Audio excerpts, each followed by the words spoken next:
ఎత్ర నార్యంతు పూజ్యంతే రమంతే తత్ర దేవతాహ అంటూ విశ్వసిస్తూ వస్తున్నటువంటి సంస్కృతి మనది. అదేవిధంగా మహిళలకి పెద్దపీట వేస్తూ వారిని గౌరవిస్తూ వస్తున్నటువంటి భారతీయ సాంప్రదాయం మనది. దానికి భిన్నంగా ప్రసన్న కుమార్ రెడ్డి గారు వారు ప్రశాంతి రెడ్డి గారి పట్ల చేసినటువంటి వ్యాఖ్యల్ని నేను గట్టిగా ఖండిస్తున్నాను. వైఎస్ఆర్సీపీ నాయకులకి మహిళల్ని కించపరచడం అనేది అలవాటుగా మారినటువంటి విషయం.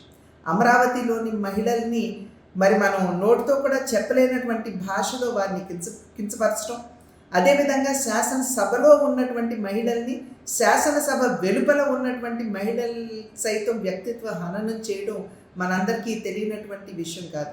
6 పర్యాయాలు ఎమ్మెల్యేగా గెలిచి ఈ రకంగా మహిళల్ని కించపరుస్తూ అవమానపరుస్తూ చేస్తున్నటువంటి వ్యాఖ్యలు ఇవి సభ్య సమాజం ఆమోదించనిది, స్వాగతించనిది అని చెప్పి వారికి తెలియజేస్తున్నాను.